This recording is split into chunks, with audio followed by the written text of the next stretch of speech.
Call the meeting to order. Begin with the flag salute. Commissioner Givens.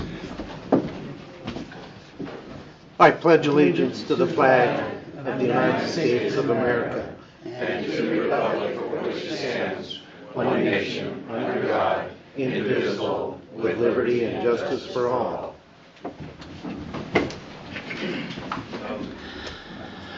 This is a public meeting of the Umatilla County Board of Commissioners. We are keeping both a video record and a written record of all of the proceedings. So we welcome you and thank you for coming. I don't believe we have any awards or recognition. We have minutes of 3 previous meetings. Mr. Chair, I would move approval of the December 20th and the January 3rd and January 17th Board of Commissioner meetings. Second. In favor say aye. Aye. And there actually, since that was printed, there were 2 more. If you want to look up on the screen, there are 2 more. Oh, right. Okay. Okay. That would include those, which one was a hearing and then the joint Fair Board meeting. Can we include those without? Sure. Okay. Okay. All right. Additions to the agenda. One addition to the agenda, and that would be that we discuss the date for completing negotiations on EOTech with the City of Hermiston. That will become item 19. Yeah. Okay. All right. Is there anybody who wishes to provide public input for a topic other than those which are outlined on the agenda? Okay. Then we'll go to our first item on the agenda, which is a public hearing on the Salmon Point Livestock District petition. We'll step out of our regular board meeting and into hearing mode, and I'll turn it over to council. This matter is before the board for consideration on a petition to form a new livestock district. The proposed district would be located in near the city of Umatilla, just north. It would be called the Salmon Point Livestock District. It encompasses approximately 2,600 acres, more or less, so it does meet the statutory requirements for a livestock district. Notice of this hearing was published in the East Oregonian as required. And in addition, notice was mailed to all of the property owners that would be located in the proposed livestock district. The next step, if the board does approve the petition, would be to refer it to the voters for an election to whether or not the livestock district actually be formally formed, and those that are registered owners within the livestock district would be voting on that issue. So the matter before the board today is just to conduct a public hearing and determine whether or not you want to forward the petition on to the electors for a decision. Do we know how many electors are in that? I can. Let's see. What was your question? How many electors reside within the entire district? As I understand it, the 166. and the electors are the residents, is that The ones that are registered to vote that live within that area. Okay. Do you have any other things anything else to present? No. Mr. Slack, could you put the map up just for reference?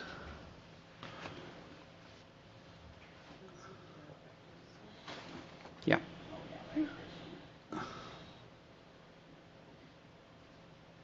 Okay.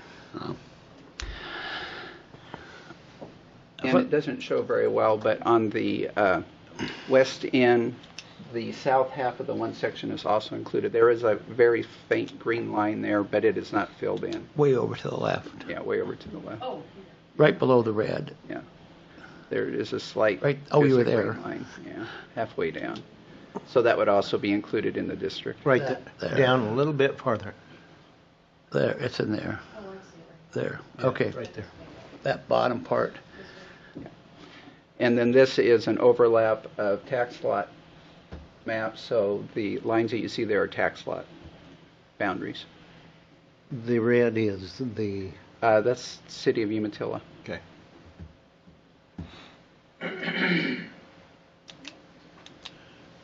Okay, anything else?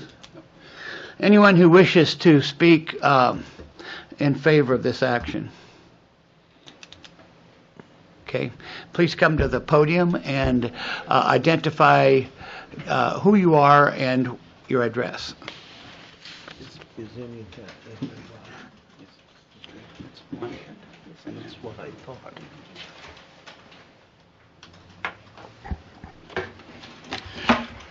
Good morning. My name is Robert Keys. My address is 82478 Salmon Point Lane, Hermiston, Oregon. I'd like to take a few minutes to explain why I support a livestock district in the Salmon Point area. For 20 years, I've lived on 3 acres in an open range area. I've incurred between $1,500 and $2,000 in damages from the cattle that have breached my temporary electric fence that I put up each year. Before there was housing in this area, open range may have been a feasible concept, but open range is not compatible with developed land. This is why I believe the state provided a remedy such as a livestock district. If this measure is approved, it would relieve me of the time and expense of fencing my property each year. Neither would I have to worry about property damage. Also, there's another problem. There's an access road that leads to the highway, which makes drivers vulnerable to roaming cattle. As you know, drivers are not covered by insurance, at least in some cases. I won't say in all. I hope the residents will consider these factors when they go to the polls in May. Thank you. Others?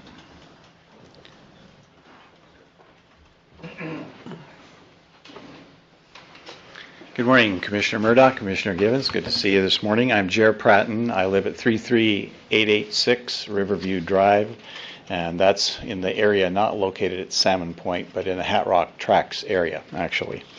I'm here to support the livestock district, and I've had a little familiar area with this kind of a situation before, having been through this process a couple of different places in previous addresses, as well as my parents in Idaho. If you take a look, we moved here in 1991. In 1991 to now, there's been a lot of changes in the Hermiston area. There's a lot of growth, and things are different than they were. And the same is true both in the Hat Rock area as well as the Salmon Points area. There were 2 homes there when we moved in. I believe there are 8 now, and there are lots for sale and a lot more crops being put in and so on. So the use is much different than it was. So changes are there. And I think it's appropriate to look at a livestock district, as was pointed out by Mr. Bob Keys just recently. I believe in being a good neighbor. And in being a good neighbor, I think you take care of your own things as well as you watch out for your neighbor's interests. And I think that's what a livestock district does. It respects your own interests as well as your neighbor's interests.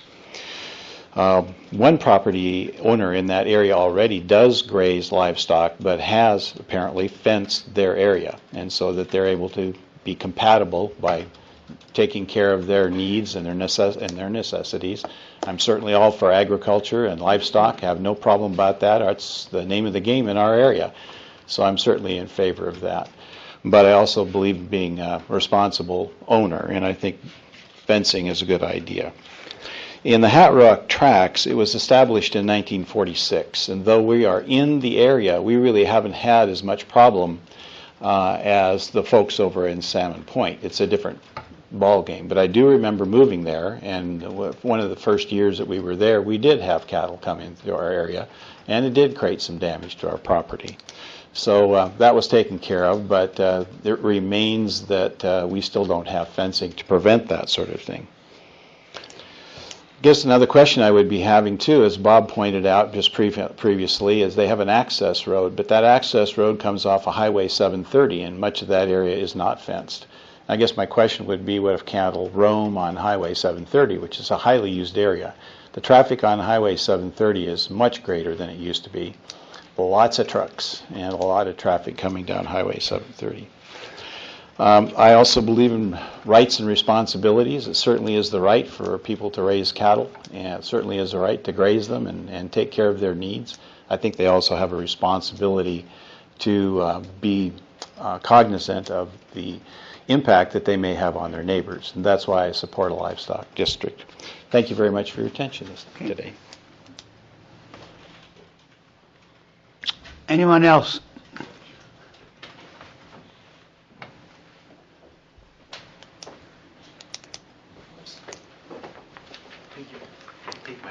Well, oh. Okay. My name is Suzanne Keys, and my husband is Bob, and he already spoke. I live at 82478 Salmon Point Lane in Hermiston. The property that my husband and I own is on the furthest west in our development. We have lived there for 20 years. We've put up a fence for 20 years. We take great pride in our landscaping and gardening. That's what we like to do. And when the cows come, usually in April, we fence our 3 acres with 2 strands of electric wire. We're not as young as we used to be. 20 years is a long time, and it has become a burden to set up and take down the fence when the cows leave in June. Unlike most, we have always fenced our hillside that faces north, faces the river, because we enjoy the natural wildflowers that grow in the area that is not grazed by cows. When the grass becomes scarce in late May and June, it is harder to keep the cows from breaching the fence and doing a great deal of damage, which we have sustained. Open range, I feel, is not compatible with our residential area.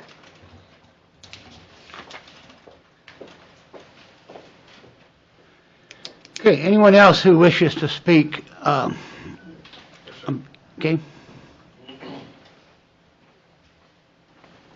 Good afternoon, everybody.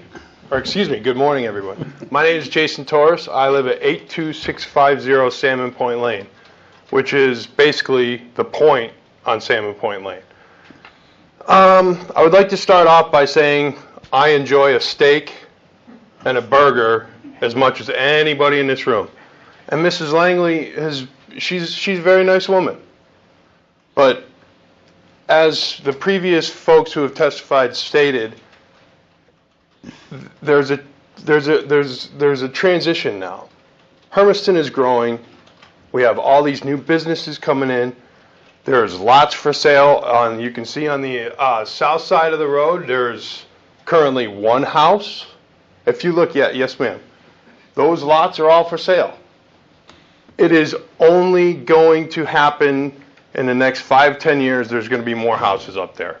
So if we don't have a district now that everybody can agree on, boundaries and whatnot, we're only going to be revisiting this. I am asking this Board of Commissioners, just put it to a vote. Please don't kick this can. It's a very simple thing that needs to be done. These houses are going to come in. It's only going to, and then more residents are just going to say, hey, why is this? Why is that? Let's do this now. Please put it to a vote. Thank you very much. Okay. Others who wish to speak on behalf of the resolution?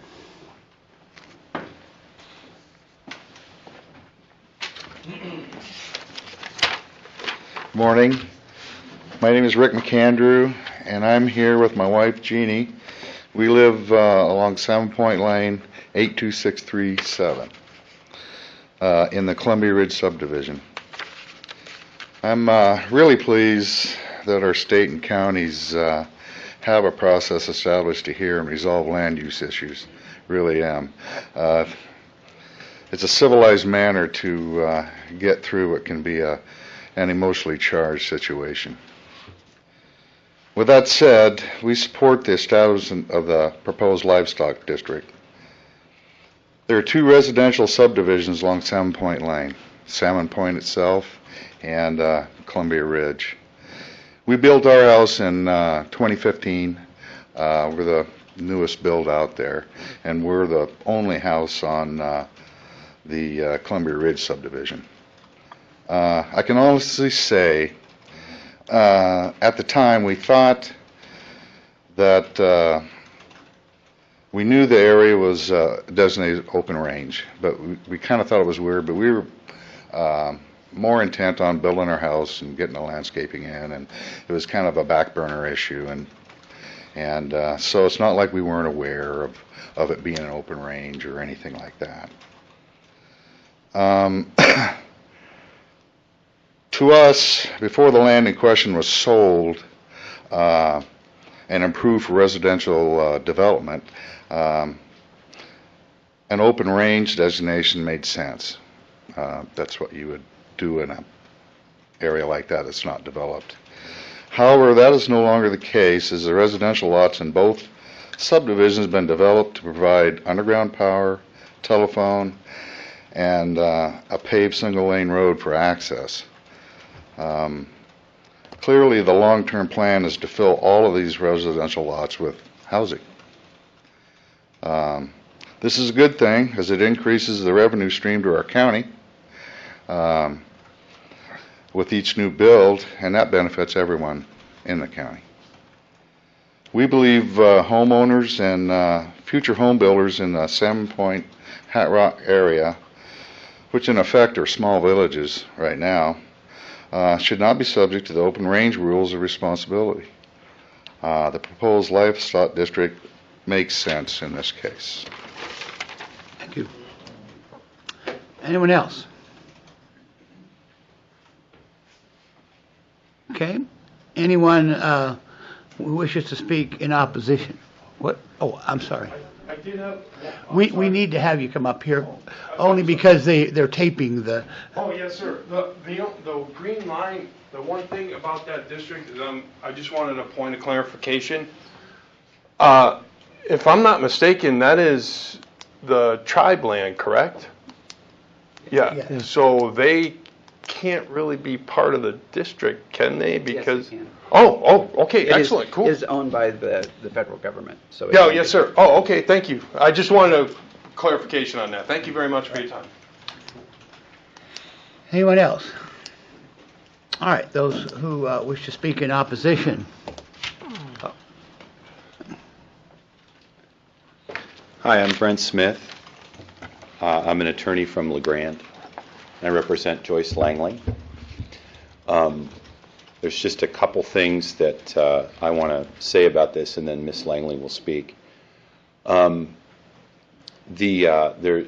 potentially a technical issue about where the boundary of the livestock district is and how it's described. In the statute, the boundary is supposed to follow boundary or lines of lakes, rivers, or the boundary lines of this state. And in the petition, it was described simply as the sections. And the boundary of the state is the center channel of the Columbia River, but certainly we have acreage that's included in the legal description of the district that is within the area of the Columbia River. And obviously, the county will rely on its legal counsel on that, but it seemed like something that might be of concern. On this issue of livestock districts, the issue is fence them in or fence them off. And one thing to consider is that we have new homeowners in the area that have really, in order to fence off, there's a relatively small fencing burden. But once the district is created, it creates liability for anybody running cattle in the area if the cattle are to get in the roadways or to just get off anywhere, and that is a situation that does not exist right now. And so, I know that is Ms. Langley's concern, and many of the cattlemen, and I think including Ms. Langley, have been willing to work with homeowners to solve the relatively small problem of fencing the cattle off of the homeowners. The problem of fencing the cattle in the district is a much larger problem in terms of the cost. And there aren't other situations where somebody that's in a business trying to earn a living, where their neighbors can create an enormous financial burden all at once. So I know Ms. Langley's hopeful that this can be worked through cooperatively. Thank you.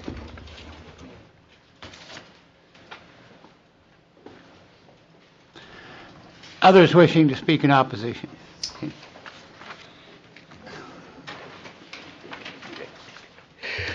Good morning. My name is Floyd Turnbull. My wife Jackie and I reside at 82602 Salmon Point Lane. I would like to state that I oppose formation of the Salmon Point Livestock District. When I purchased my property on Salmon Point Lane 25 years ago, I was well aware that it was open range land and that Salmon Point Lane was a private road that we were responsible for maintaining. Following completion of my house in 1996, to protect my property, I put up my own temporary electric fence for the 4 to 6 weeks a year that we might be inconvenienced. Over the last few years, because of the location of my place and 4 other lots, I have allowed the other homeowners to take power off of my electric fence charger, so we're functionally covering the whole eastern portion with my charger.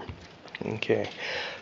To obtain the required 2,600 acres that we were talking about for the district, my interpretation of the map provided suggests the area includes part of Wanakee Game Preserve, Hat Rock Park, and the areas from Hat Rock Road over to Warehouse Beach. All of these areas are already extensively fenced and are guarded from use by animals. Okay. With the exception of approximately 1,100 feet of property lines on the west end of Salmon Point, everything is already fenced. As homeowners, we jointly contributed to improving our road, but yet for that mere 1,100 feet, we have not been able to come to a consensus on providing our own fencing to protect our property.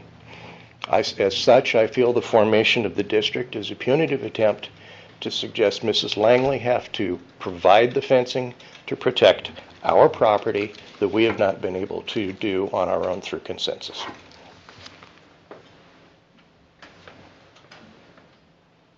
Others?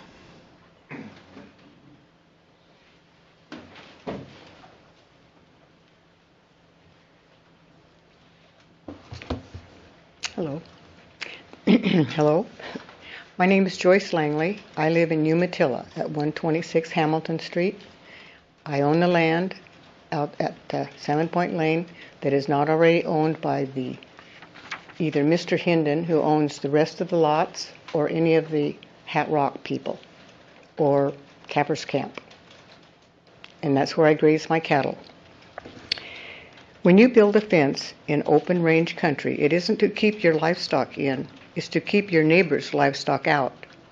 Sharon Beck, president of the Oregon Cattlemen's Association, said she hopes the open range law will survive because it is important to the cattle industry. We've gotten along for over a century, and this has worked until people who don't understand the country way of life move into the area and want to change things to the way they are in their urban backyard. That's why we have cities and country. Is this necessary? There has been one incident in the spring of 2016 that I was told about in the 20 years, and the cattle owner paid half of that expense. The cattle owner has always tried to be a thoughtful and considerate neighbor. The first mention of any dissatisfaction concerning the cattle was the notice in the paper, followed by a letter from the County Commissioner's Counsel, Doug Olson. Did anyone ever attempt to contact the cattle owner that was a problem? Did anyone ever ask for help putting up and or taking down an electric fence? I've offered several times if anyone needs any help. It is a simple and respectful act for neighbors to resolve issues and remain good neighbors. The cattle are there 6 to 8 weeks in the spring, depending on the amount of feed that the pasture is going to provide. The family has run cattle there, my family, since the 1960s, and it's been open range for hundreds of years, obviously. The property owners on Salmon Point Lane have always been notified every year before the cattle are released. And someone spoke about who is responsible for the animals on open range. Well, we had a dead calf, a large dead calf, not something some person could pick up by themselves, found in one of our water tanks. The water tank is high enough so he didn't fall in. So we don't know what happened to it. How does the county treat these situations in other areas of the county where there's a residential area abutting farm area? Would approval of a livestock district be contrary to the right to farm laws in Oregon, which I have farm ground around that area? Would it still be EFU zoned? When the estimate fence that I understand was issued was done a couple years ago by the residents, but why was it never carried through with? Why not let the directly involved landowners come to a resolution? The owner of the cattle has always allowed the Salmon Point Lane residents to walk or take their pets on the property. One neighbor wanted to look for horn shed, etc. He was allowed to do so. I have some petition names here I would like to read. Floyd Turnbull, Ken Bonney, Kyla Latham, Kathy Jewett, Mike Jewett, Doug Fernbacher, Patricia Fernbacher, Aaron Heidemann, Mary Jane Heidemann, Todd Crosby, Alan Hendon, Jackie Turnbull. Thank you very much. Do you want to submit that list? Yes, I do. Would you like them now? Yes, Yes, please.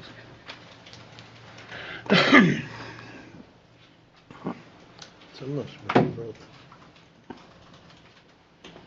petitions, were they not? I think that's what you read in this petition.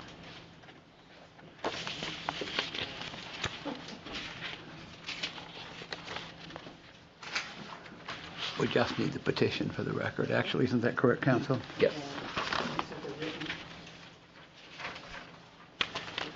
Yeah, we have to have their signature. Okay.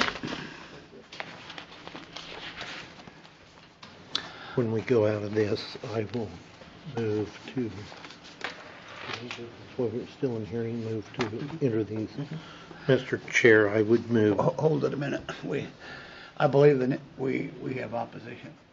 Our rebuttal, do we not? Right, I think this is just for, to enter that as an This is exhibit. just to okay. enter these. Okay. Mr. Chair, I would move that we enter the names, the petition to block or not allow livestock district in as exhibit, what? Exhibit 1. Exhibit 1. Okay, second. Those in favor say aye. Aye. Aye. Okay. Is there rebuttal to those speaking in opposition? Is there anyone else to speak? I called for that and no one else did. All right. We will go out of the hearing and into deliberation. It would appear, Commissioner Givens and Council, that we have three options that I can identify. We can take the materials and the testimony under consideration prior to making a decision. We can act today or we can deny today. Is that correct? Yes. With that being said, how many different livestock producers run cattle in that area? Are you the only one, Mrs. Langley? I'm the only one that I know of. There were some others that ran on the east part of it, way over, but I don't know if they still do or not. Okay. My other question would be for those folks that were in a petition for the livestock district, any of you here that have been on the petition to have the district, do any of you own livestock and have any livestock on your own personal areas in there? No. Okay. I'm curious if there's a reason why the eastern portion is included in the livestock district. I heard testimony that it's irrelevant because it's fenced and not used for grazing. Is that correct? It has been in the past. The part on the east part? The east of Cat Rock. Oh, okay. All right, Not recently. okay. So, Mrs. Langley, do you have animals grazing clear over as far as Warehouse Beach? Down in that area? Where do your animals stop? They don't go any further than the Salmon Point Lane residential area, and then go to the west, is to there, And then west all the way? and then, no, right there, where that arrow just went to. There's a fence right there to the left. That's the Wannacat fence. So none of your animals were over on the Wanapum area? No, they don't. They have a pretty good fence. Clear over to the right, is it Warehouse Beach? Is that platted? The Cold Springs. Yes, Cold Springs is platted, is Town it? of Cold Springs is platted. But not residential No, at this point? no, it's all just platted. It's not used like that. Okay. Okay, those are the only questions I have. Well, one other, the legality of the borderline on the river. The way the statute's written, it says that the boundaries of the proposed district shall follow subdivision lines of sections, section lines, township lines, donation land claim boundaries, or lines, lakes, rivers, boundary line of the state. So section lines are one of the authorized boundaries of the proposed livestock district. Okay. And the river shore. And the river is, yes. Okay, those are the only questions I have. Last time we debated this, or just, it was introduced, we did not have maps and did not have testimony. And I think I'd prefer at least to take a field trip and, Take a look at it. yeah. So, Mr. Chair, I would move that we You want to continue it to? continue this until a date after we've had a chance to go down Okay, and what, observe this. okay, but What's the second meeting in March? The cattle aren't out there. When do you put the cattle out? Somewhere on March or April, depending on how the grass has flourished for spring pasture. That's all it's used for. Would be March. Oh, it stays 60 degrees. It's probably going to flourish quicker. and then it seems like, I can't see that. yeah, The 20th? the 21st, I thought there was a problem with that week, isn't there? Is that the one that we rescheduled? That's. How about the 8th or the, The 7th, I thought was, I won't be back. oh, okay. the first? We have a first meeting of March. You might just go to the minutes section. I think I have those up, right? Yeah.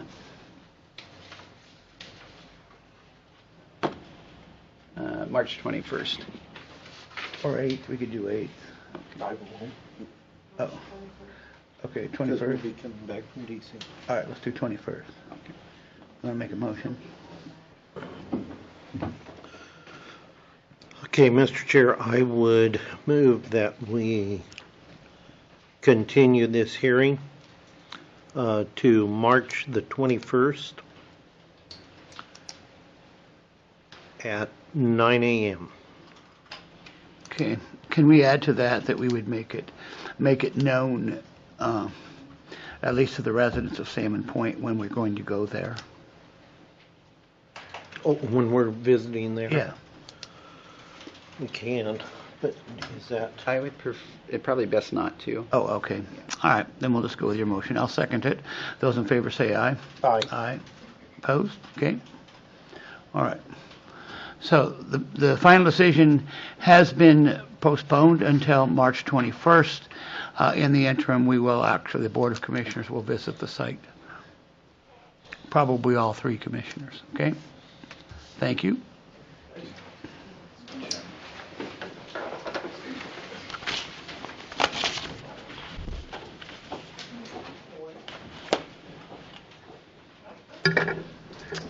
Nice field trip. Well, there's I want to see what kind of fences we have yeah. and what the tribes are involved. Otherwise, we're blind. Okay, are the rest of these people? The rest of you can pretend like you're in church.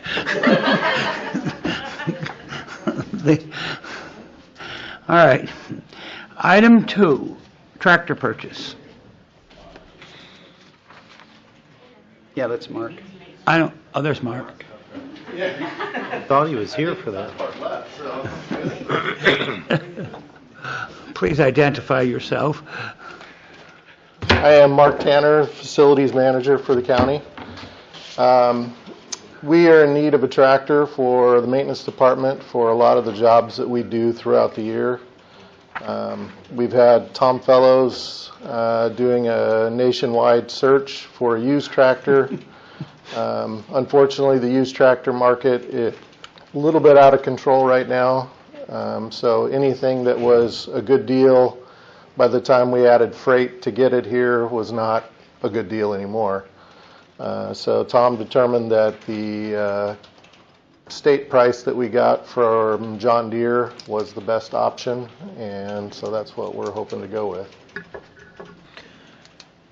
And this is in your budget? Yes. Okay. Mr. Chair, I'd move approval. Second, in favor say aye. Aye. I did read your specs. I was hoping if it was only for display, I had 2 or 3 I could provide you, but it has to be operable. Has to be operable. Yeah, unfortunately. We could have made a heck of a deal. All right, greater purchase, item 3. Actually, Mr. Fellows, you have several issues, and you can go right on through them. 2. Good morning. Tom Fellows, Public Works Director for the county. So we are currently looking at wanting to purchase a new motor grader to replace one of our older ones in the fleet. This purchase would be off from a NJPA contract. The new price of the machine without the contract would be $503,936. The contract deducts another $211,000 off from that, bringing the price down to $299,316. We have a trade-in value of $125,000, which brings our balance for a new machine at $174,316. And this has been a good program for us to continue. We turn these machines over early enough that we keep good value in them, therefore getting a good price to us in the fleet. What will we use it for? I thought maybe we'd put it on display, maybe run it in a parade or two. I wondered if that's what you do with them. I would move approval, Mr. Chair. I'll second it with the provision it be used frequently on Yoakum Road. All in favor say aye. Aye. Okay. So the next item that Public Works is bringing before you is the purchase of a new dump truck. In the past, we've been we've tried to buy used equipment, used trucks for our fleet. Due to the current nature, the used equipment price has gone up tremendously. We were looking at 3-year-old trucks with about 300,000 miles. By the time we got them equipped, we were looking in the neighborhood of $125,000.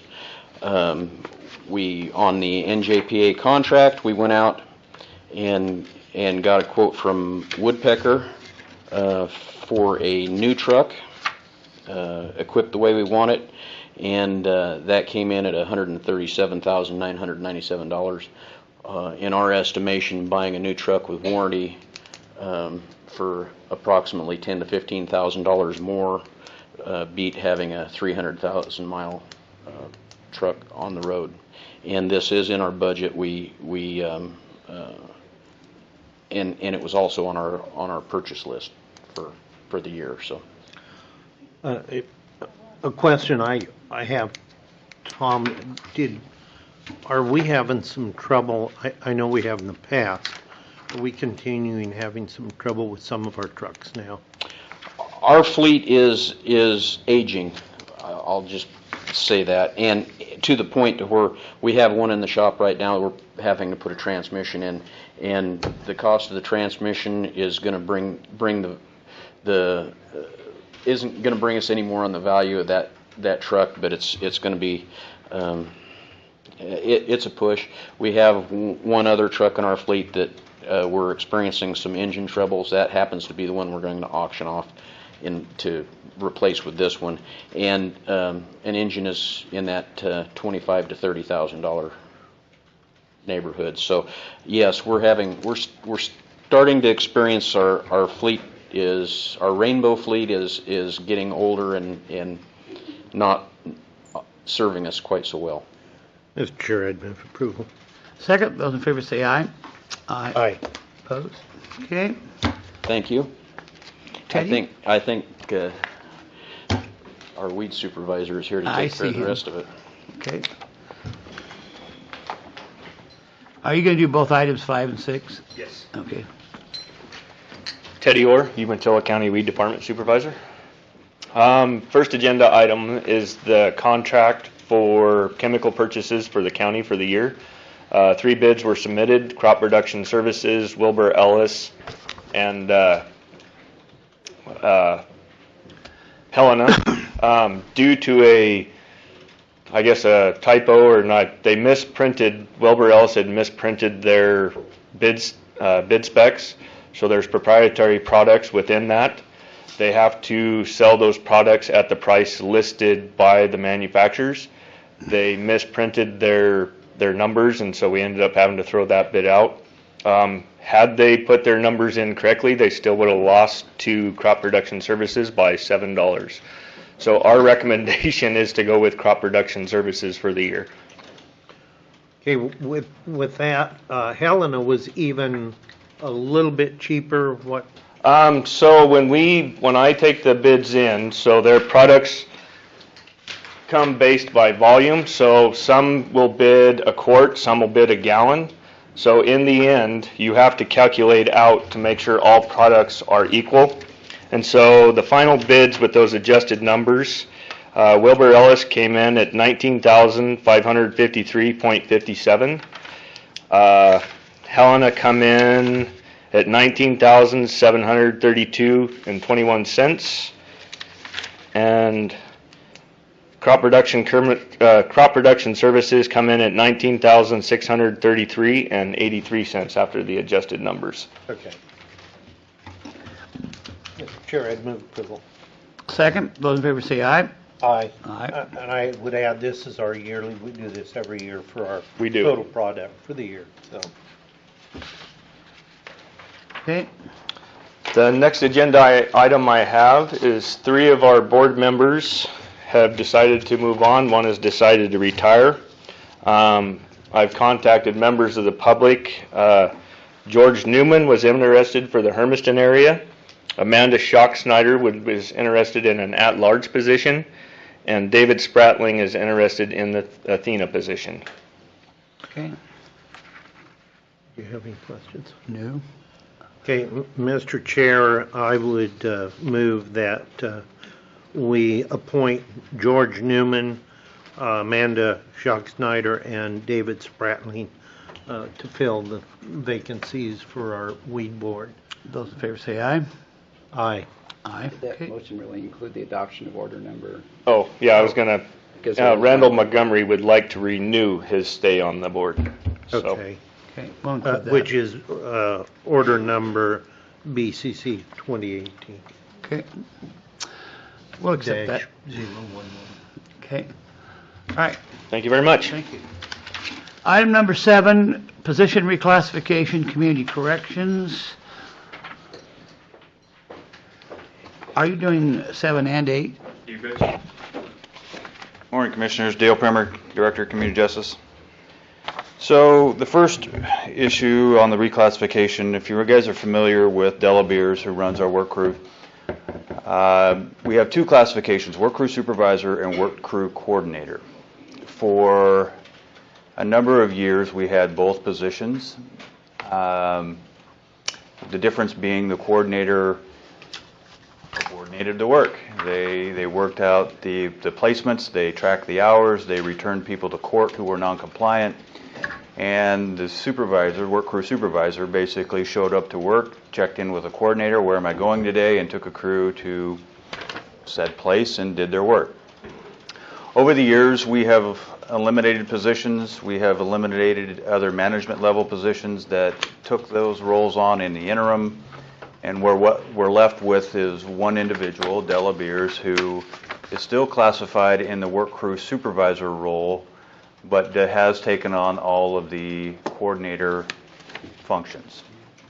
So the request today is to clean that up and to reclassify her into the existing classification of work crew coordinator and bring alignment to her duties and her actual classification.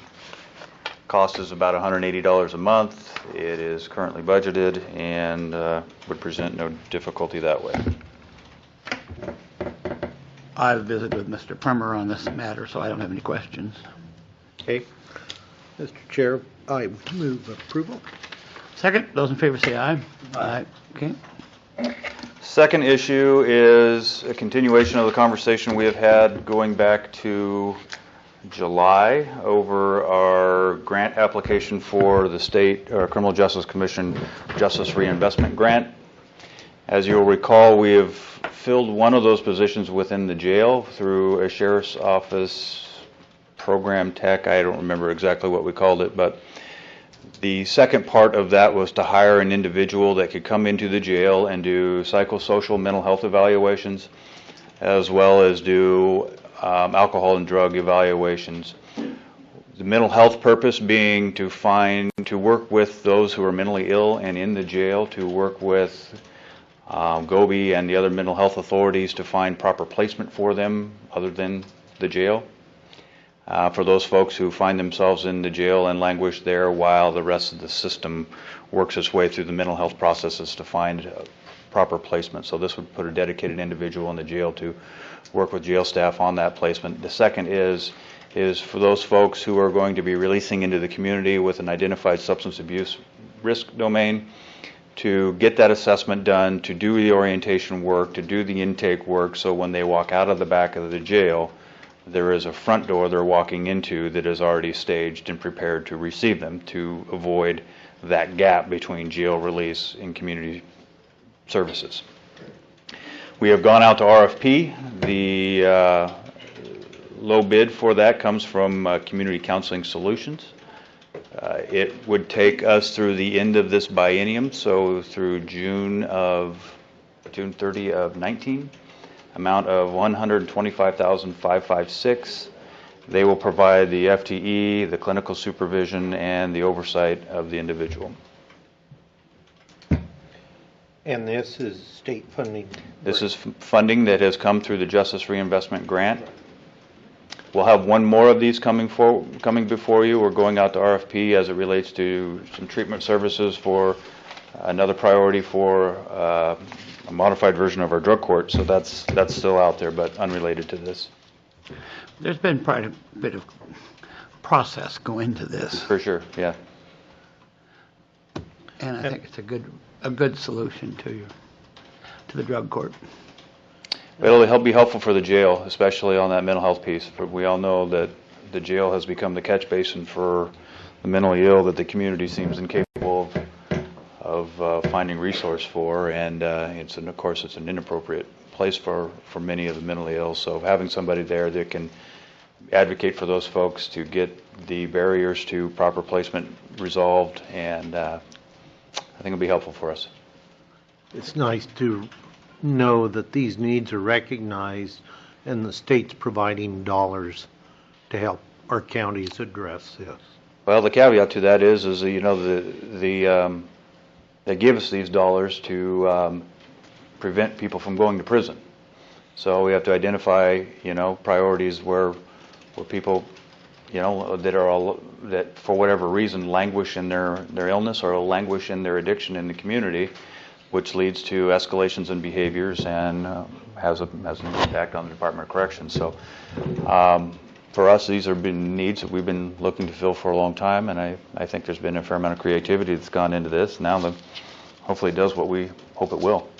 The nice thing, as nice and frustrating, that they did provide justice reinvestment as a backstop for reducing prison beds, but when they reduced mental health beds, they did not create a companion program, and there's starting to be a little conversation about that now, but I really wish it would have happened 10 years ago when they closed the OPC, justice reinvestments have been so successful. If they had a equal companion program for mental health, we wouldn't be having the problems we're having. Those conversations have been out there. I don't know if the legislature has picked those things up in any real force. I've heard those conversations on both the mental health side as well as the Oregon Youth Authority side,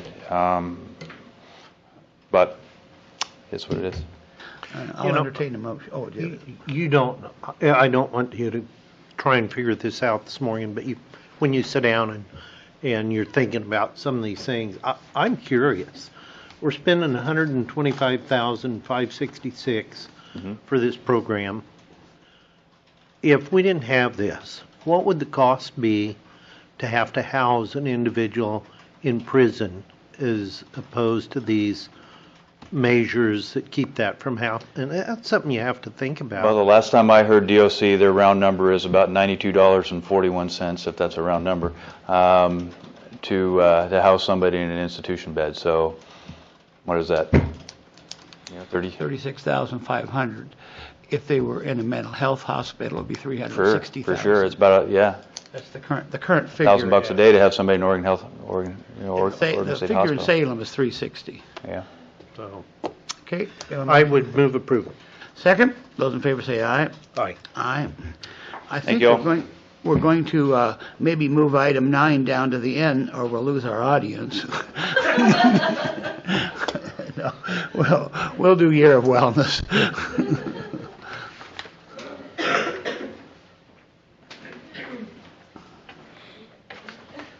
Morning, I'm Jim Setzer. I'm the director at the Umatilla County Health Department, and Good morning, I'm Megan Field, also with the Health Department.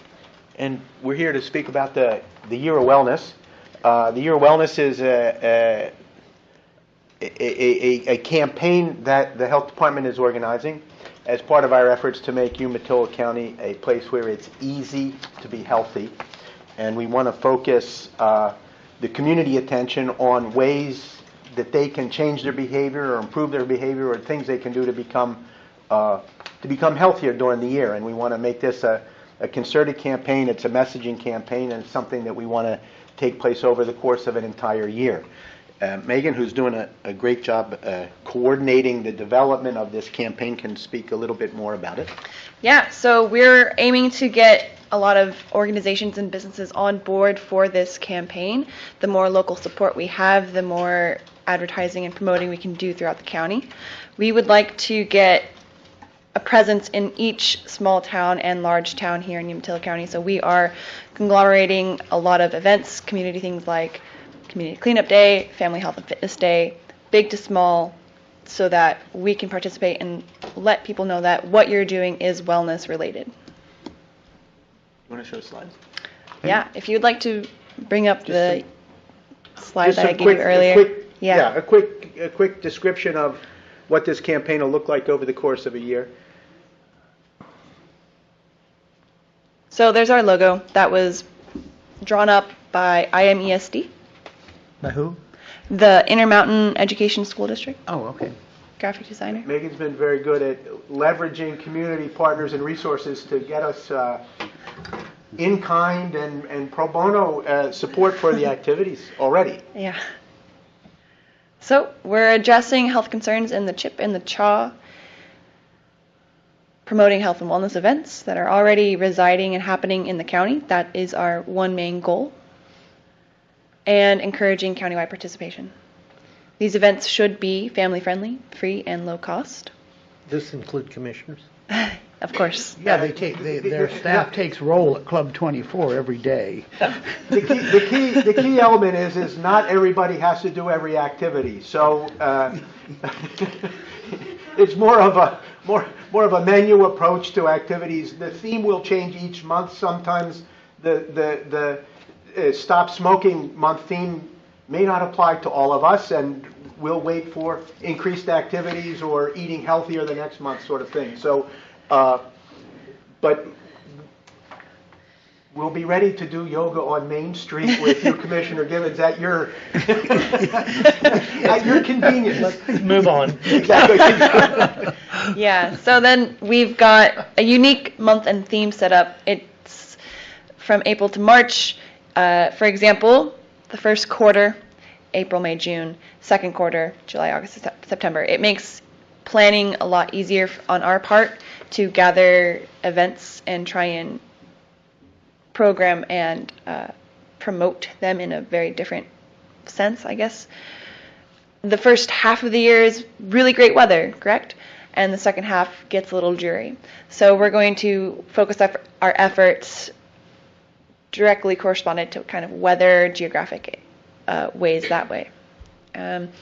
So far, we've made connections with the Pendleton Downtown Association, with GOBI, with IMESD, and a number of other organizations. BMCC, correct. I'm reaching out to the local health clubs here in Pendleton, Milton Free Water, and Hermiston to provide some type of promotion for monthly health challenge that people that are going to the gym or looking to go to a gym can participate and possibly get like a free membership or a class pass.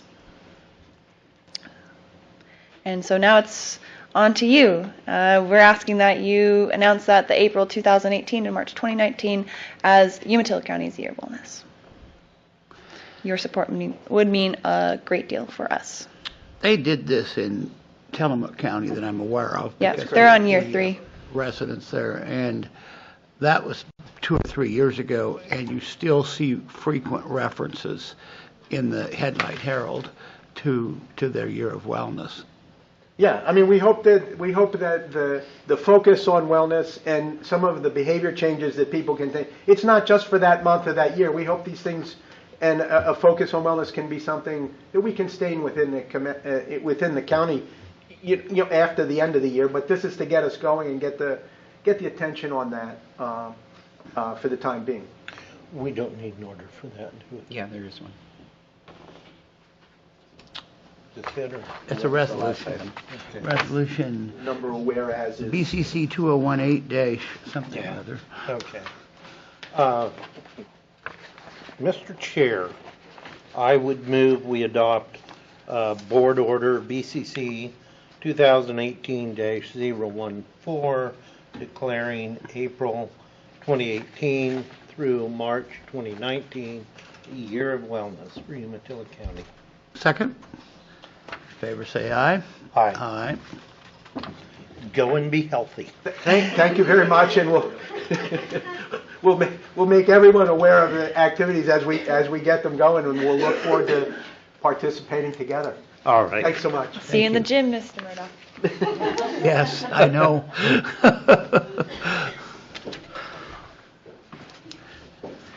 And there goes the crowd. Sorry. I know. But we have one left. Two left. Two left. The salt mines across the street. Only one of whom is voluntary. Okay, item 10, sale of property. Okay, this is coming before the board for authorization for sale of property. This was on the auction last year as part of the other properties that were foreclosed on for delinquent property taxes. At that time, there weren't any purchasers, so we accepted written bids. At that point, we did accept one. Unfortunately, they never wanted to conclude the sale, so we're now proposing to sell it to the second highest bidder for $15,000, RJB Investments, LLC. Was that the one across from school? It's on Northwest First. Oh, no, it's not. Yeah, there's pictures of it, but I didn't have a map there. It's,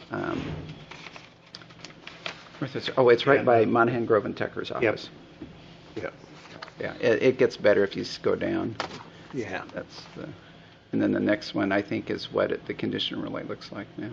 It has some roof and structure damage. Yes, it's been open for some time, so people have been going in and out. It'll involve some Looked a cleanup. little better at the start.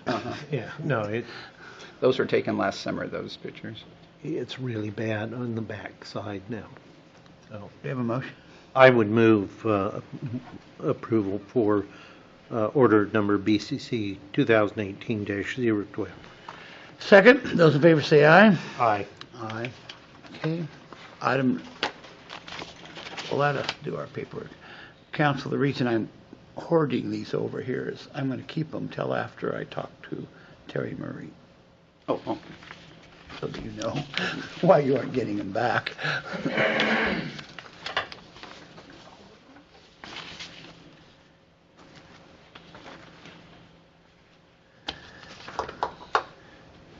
I'm going to lay that one right there.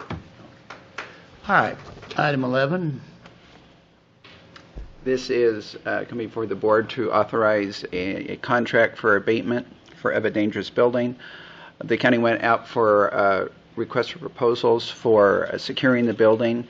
One was received from Landmark Contracting, LLC, for $15,750. The recommendation is to go ahead with the proposal and contract with Landmark to complete the securing of the property. And the property in question is Rodeo City Inn. Okay.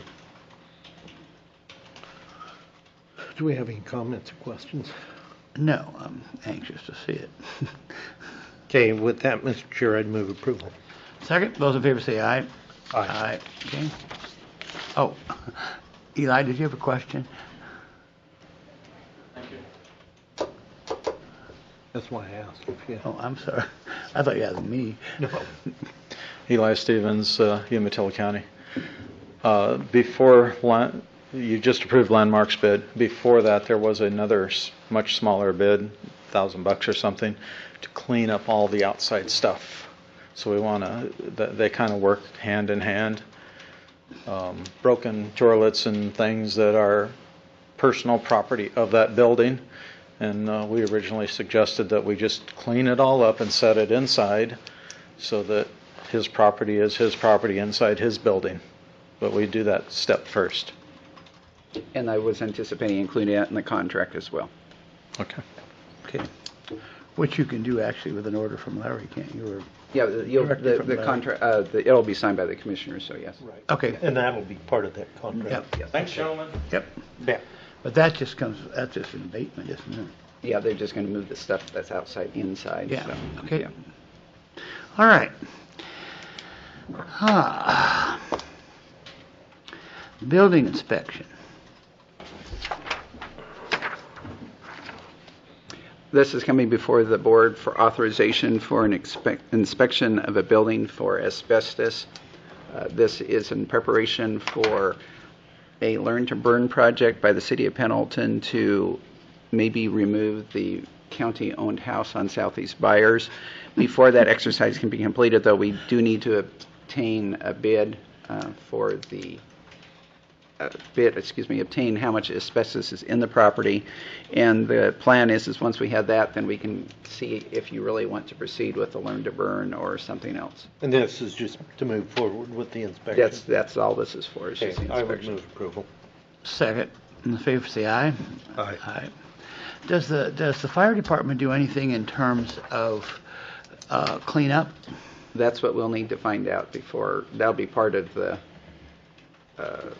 formal request for Learn to Burn. Okay. My guess is no. All right. Employee commute authorization. This is part of the annual request by the board to authorize employees to commute using county vehicles. There are two proposed orders. The first one, BCC 2018-007, is for law enforcement and for law enforcement personnel to use those vehicles. This is distinguished because in this instance, these employees do not pay any tax on the use of these vehicles to commute, Okay. and it's exclusive for law enforcement purposes is why it's separated out. Has that list increased? No, this one is identical to 2017's. Okay. And you need, well, let's go on with the second order then. Okay, then the second order is for non-enforcement personnel. These employees are taxed on the use. It's $101.50 per commute. They are assessed for property tax purposes as a taxable fringe benefit. In this instance, there was one requested change from Public Works. They wanted to add their Pendleton area road foreman to the list. Otherwise, it's the same as 2017. Okay. Okay. Do you have any questions? Mr. Chair, I'd move approval of order number BCC 2018-007 and order 2018-008. Second. Favor say aye. Aye. I'd like to submit a companion motion that no less than 30 days prior to the request for approval next year, that we have a comprehensive review of all individuals who are covered by this program. Do you want that to be a motion? That's a motion. Second. Favor say aye. Aye. Okay. I will send out an email now to let them be aware that will be coming. Okay. At least it did not expand. Well, but I think that should come before the Board of Commissioners staff meeting. Or So probably participate. revisit it in November of 2018. I think that'd be fine. What was your purpose for that? Well, rather than just, we just keep approving it, I'd like to actually have us look at who's included in that and why. Bless you. Okay. To make sure it's justified. Okay. All right, item 14, West Umatilla County Mosquito Control District appointment. This is coming before the board for approval. One of the terms of one of the trustees at the Mosquito Control Board has expired, and it is being requested that he be reappointed for another term. Okay. Is it just that one individual? Just the one individual. Mr. Chair, the term of Russ Pellberg on the Mosquito Control District Board of Trustees has expired. He is eligible and willing to serve another term. I would move we adopt order BCC 2018-010. Second. Favor say aye. Aye. Aye. Okay.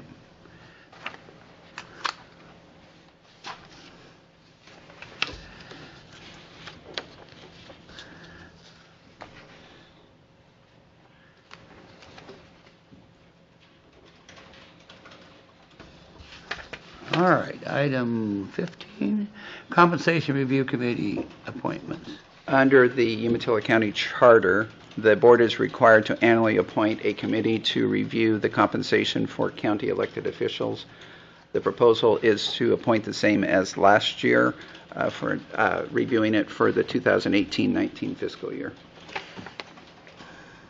Does our charter say they have to be appointed each year? Yes, it does say So we- annually. That's why it's not, we So have to we do it every can't- year. yeah, Yeah, we can't we make can't do it a multiple year three-year, term. yeah. No. I think in instance we will, but we'll have to do it annually. Okay, with this, I would move we adopt order number BCC 2018-009. Second. Favor say aye. Aye. Aye. Okay.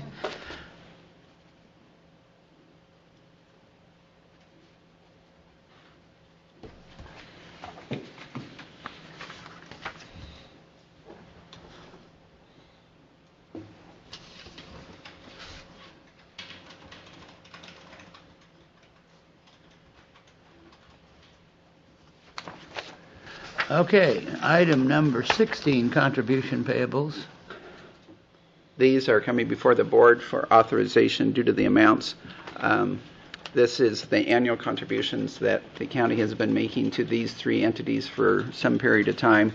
It's $10,000 each to the two watershed foundations and the Soil and Water Conservation District. And it's 10? It's 10. Was there a point in time when we did 16 or? Quite a number of years ago, I believe it was 16, but I believe it's been 10 for the last 3 or 4 years. Okay. Is there any need to increase, decrease?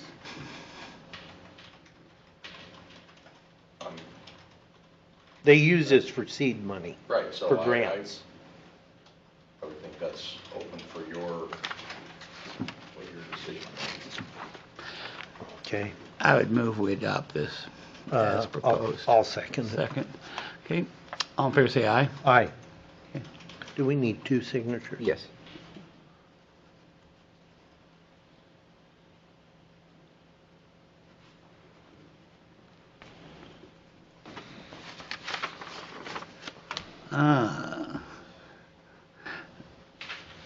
Let us sign this so that we can give full attention to the supplemental budget hearing. And then we're done with our signatures for a while. Well, I've been writing absent on all of them. We do have an absent stamp.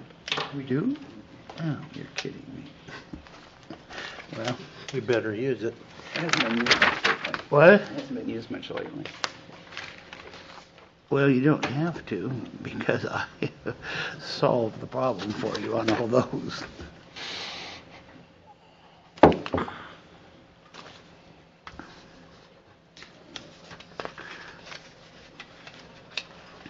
However, I think it's useful to use it because it doesn't look like we're missing something, or that it was an oversight.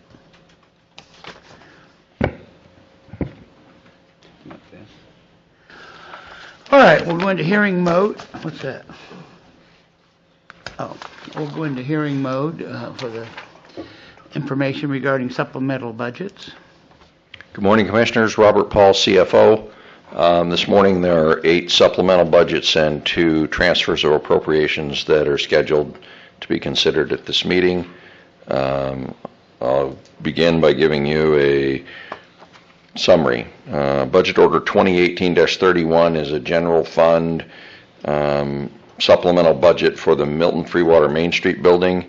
This requires a supplemental budget to appropriate funding not known at the adoption of the budget. This requires an increase in material and service of $5,000 and a decrease in the contingency of $5,000.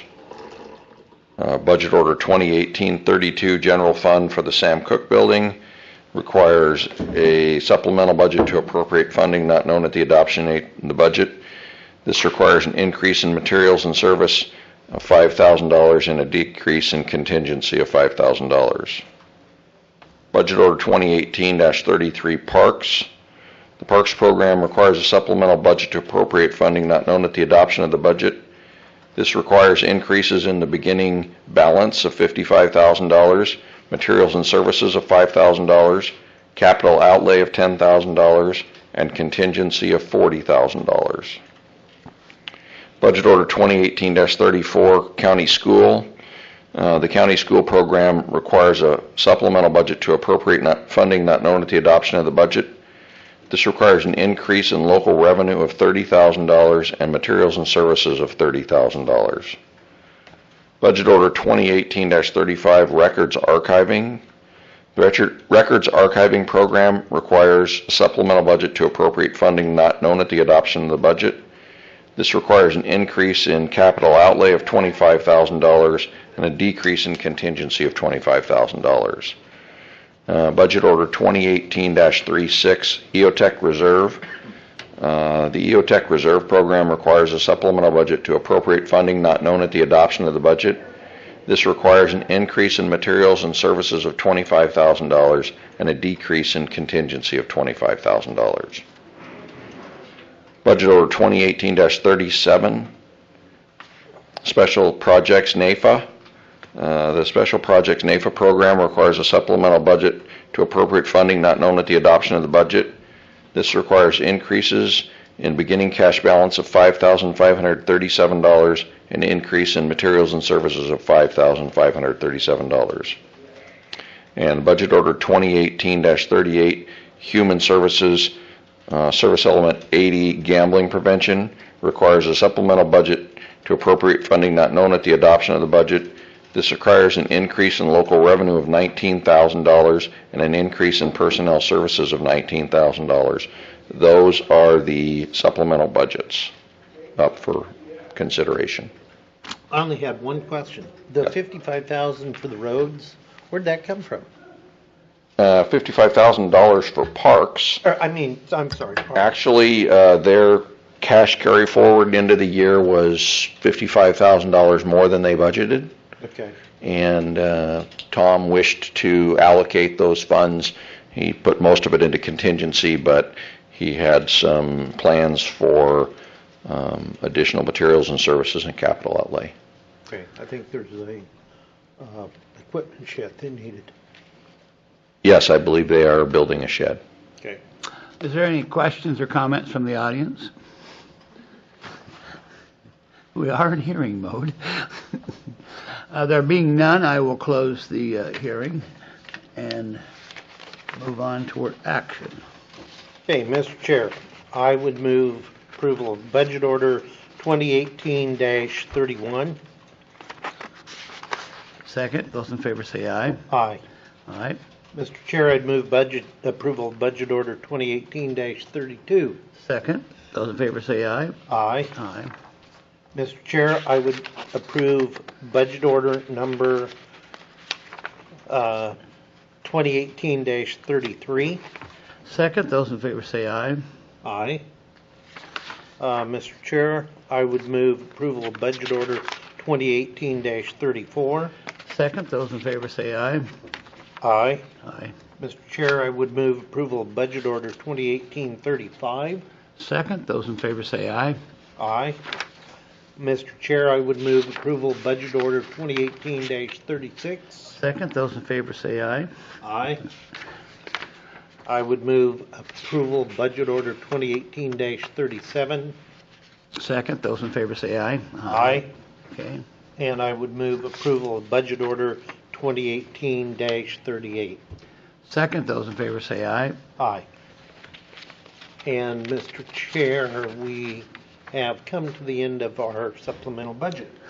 Okay. Okay.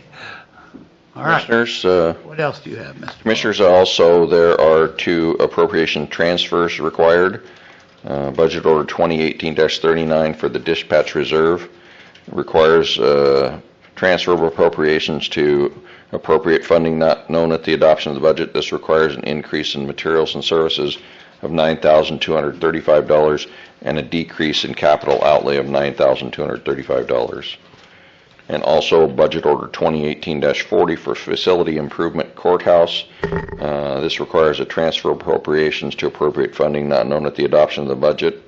This requires an increase in materials and services of $5,000 and a decrease in capital outlay of $5,000.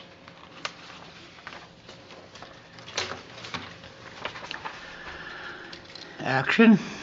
Okay. You ready for motions? I am. Mr. Chair, I would move approval of Budget Order 2018-39. Second, those in favor say aye. Aye.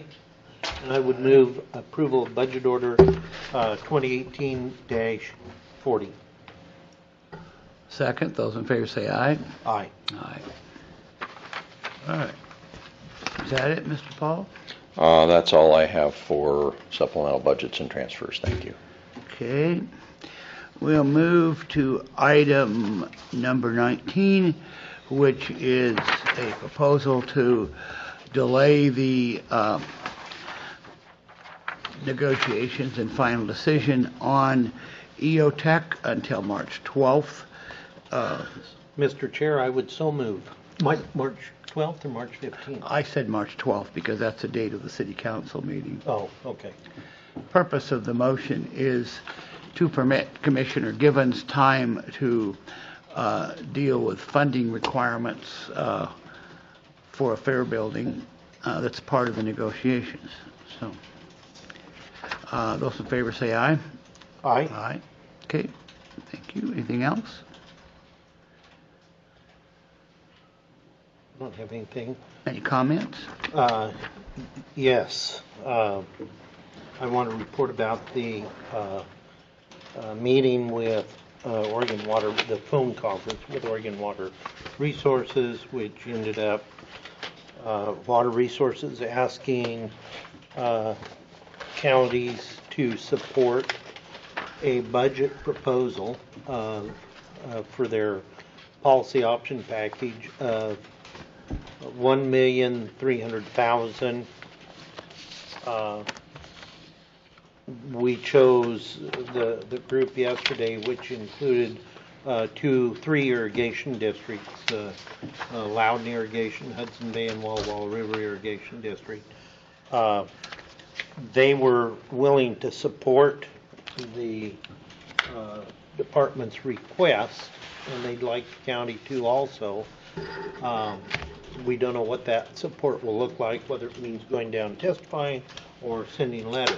However, they had some things they wanted to be assured of, and that was that the 8 positions that are being asked for,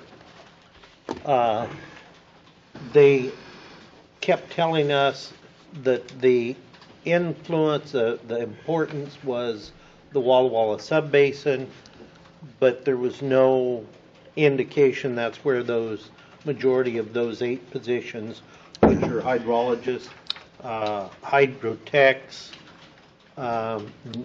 nobody that was designated as an assistant water master. They wanted to be sure the majority of that work was those staff were being utilized in the Walla Walla subbasin. However, they are going to meet again and discuss that with Water Resources. The other issue was that we now have folks representing the Grand Ronde Basin, folks representing the Wallow Basin, Burnt River, Powder River, all wanting to be involved in those decisions because they've all come together and they want their water rights protected, the ones they are not using in those other basins, and that's part of a longer range mitigation strategy that is being proposed by Moore and Umatilla counties, and it's causing a little bit of consternation. So we don't know if they'll get good support. If they don't get the other basins support, including all the tribes from those basins, the Umatillas, the Paiute Burns, the Nez Perce, even the Yakimas. There was another one listed. If they don't get good support, that may not happen this session. So they're going to have another phone conference, let us know when those discussions are scheduled, that Water Resources has to present that. So that was one issue that came up. We're dealing with another issue that I had a couple come in and talk about the Western Mountain store, the tollgate store. They want to be sure the county's doing their due diligence and that permits are being required for septic and that they aren't being overlooked. So I will visit with Bob Walters, our planning director, regarding that. And then the other issue, again, there have been concerns voiced regarding the county giving up our county fair. I've assured people we didn't do that. We are supporting the county fair and will continue to support that. I will be talking to another building manufacturer today because the one suggestion, not a bid, but a suggested price for a building was much higher than it looked like we could get that done for. 480 compared to 750. That's a huge difference. So I think that was the only other thing I had. We met, just the record, we met with the West End mayors and managers yesterday at the Pheasant, in part to demonstrate support for the Pheasant in the wake of the festival area construction in downtown Hermiston, which is pretty extensive. Most part, it's a pretty upbeat meeting because everybody has some kind of development or something exciting going on in their communities, and so all the towns were representative, all of them were upbeat. Tomorrow I am going to attend the GOBI board meeting in the Dalles in order to continue the discussion of the probationary period that was established for Lifeways and where they're going with their program. Knowledge for the minutes that our new coordinator of economic development and tourism has been present throughout our meeting today. So, anything else? We will need to revisit when Commissioner Elfring gets back regarding our being members of the Eastern Oregon Counties Association. I had thought we would step back out of that. And I'll admit that in the water resources meeting, that came up, what that association can do in helping with these water issues. I talked about having, with the group, I talked about having divisive issues and us not working together and not cooperating with each other. And it was suggested that, well, if Umatilla County wants to back out, that doesn't show real good cooperation. So I kind of ate my words. So we need to revisit that. So be prepared. Did you take that out of the budget? Okay. That's the only other thing. Well, we want to make sure they get the message that. Well, we'll continue that theme next week at the Workforce Investment Board meeting in Baker City, where we also have indicated that we're very frustrated with the lack of return we're getting. We are 43% of the population, but they pretty much divide it equally between the 9 counties, which means we don't get much, and even of the percentage we should get, we don't get much. So we're going to visit that too.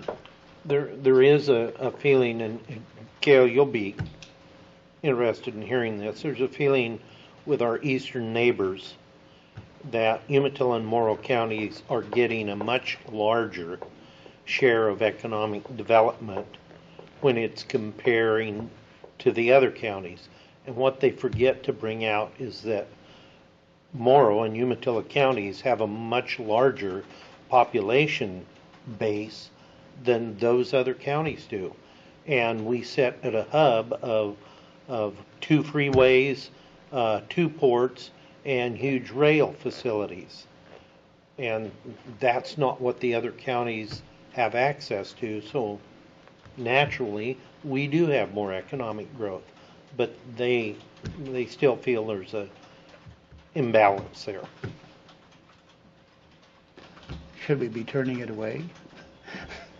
No. All right. So Anything else? I do have meetings with the Milton Free Water Chamber this afternoon, and then with the Walla Walla Metropolitan Planning District.